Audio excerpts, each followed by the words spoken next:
Hello friends, welcome to Kavi foods. இன்றைக்கி ஆப்பம், அதுக்கு side dish சொதி, இது ரெண்டும் எப்படி செய்யலான்னு பார்க்கலாம். ஆப்பம் செய்கிறதுக்கு 1 கப் பச்சரிசி எடுத்திருக்கேன்.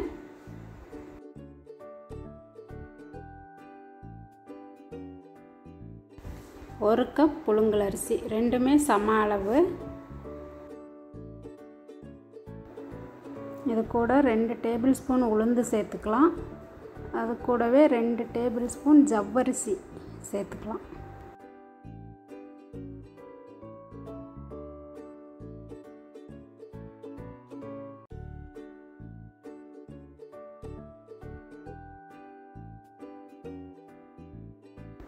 இனி இது கூட 1 டீஸ்பூன் வெந்தயம் கம்மியாக சேர்த்துக்கிட்ட போதும். இதை நல்லா கழுவிட்டு தண்ணி ஊற்றி ஒரு 4 மணி நேரம் ஊற வச்சுக்கலாம்.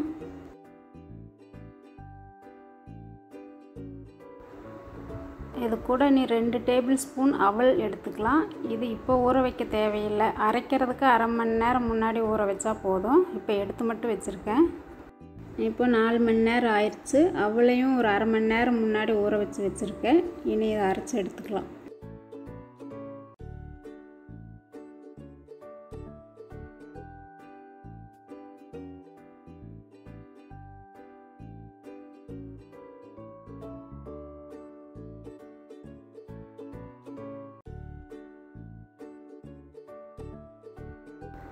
இப்போ அரைச்சி எடுத்தாச்சு. இந்த அளவுக்கு நல்லா நைஸாக அரைக்கணும். இப்போ இது கூட இந்த மாவுக்கு தேவையான அளவுக்கு உப்பு சேர்த்து கரைச்சி வச்சிடலாம். இது 6லேருந்து 8 மணி நேரம் நல்லா புளிக்கணும். புளிச்சாதான் ஆப்பம் நல்லா வரும். இப்போ 8 மணி நேரம் ஆயிடுச்சு. பாருங்கள், நல்லா புளிச்சு மேலே பொங்கி வந்திருக்கு.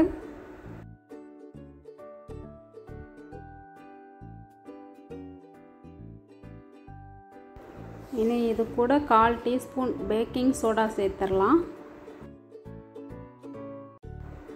இது கூடவே அரை டீஸ்பூன் அளவுக்கு சர்க்கரை சேர்த்துக்கலாம். சேர்த்துட்டு நல்லா கலந்து விட்டுறலாம்.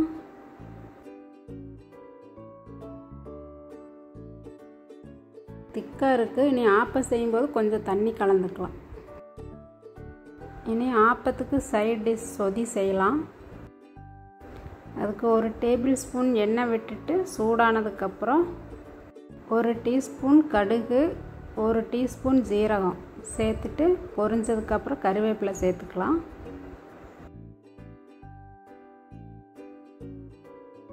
இனி இது கூட 2 பெரிய வெங்காயம் பொடியாக நறுக்கி வச்சுருக்கிறேன். இதையும் சேர்த்து வதக்கிடலாம்.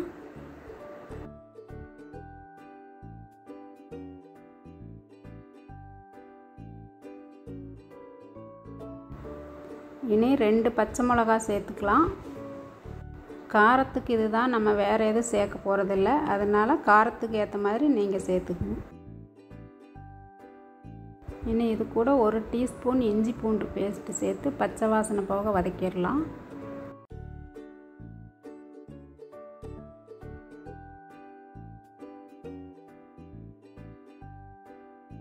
இனி 4 தக்காளி பொடியாக நறுக்கி வச்சுருக்கிறேன். இதையும் சேர்த்து நல்லா வதக்கிடலாம்.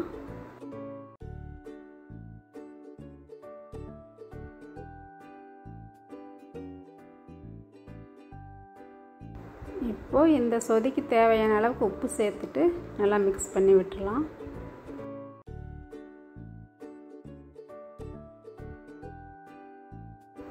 இனி அரை டீஸ்பூன் மஞ்சள் தூள் சேர்த்துடலாம்.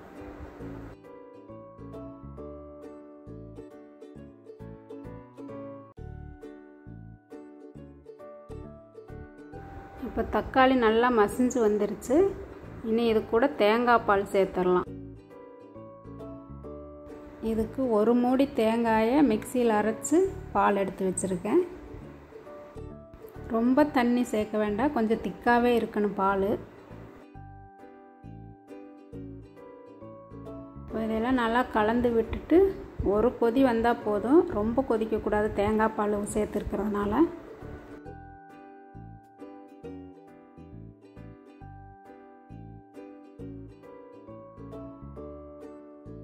இப்போ கொதிச்சிருச்சு. இது கூட மல்லித்தலை தூவி இறக்கி வச்சிடலாம்.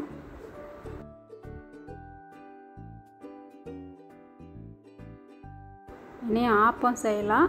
ஆப்பத்துக்கு மாவு திக்காக இருக்கிறதுனால கொஞ்சம் தண்ணி சேர்த்து நல்லா கலந்துடலாம்.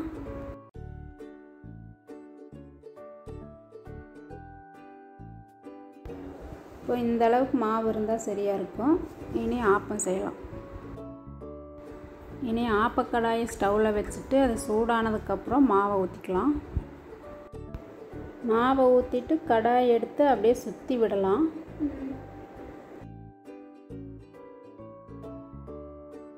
சுற்றினதுக்கப்புறம் அந்த மாவில் ஓட்டையாக வந்திருக்கு பாருங்கள், அப்போ தான் நல்லா புளிச்சிருக்குன்னு அர்த்தம். இப்போ மூடி போட்டு ஒரு 2 நிமிஷம் வேக வச்சிடலாம். 2 நிமிஷத்துக்கு அப்புறம் எடுத்துடலாம். இப்போ நல்லா வெந்துருச்சு. இனி இதை எடுத்துடலாம். இதே மாதிரி எல்லா ஆப்பமும் செஞ்சு எடுத்துடலாம். இப்போ ஆப்பம் சொதி ரெடி. நீங்களும் செஞ்சு பார்த்துட்டு கமெண்ட் பண்ணுங்கள்.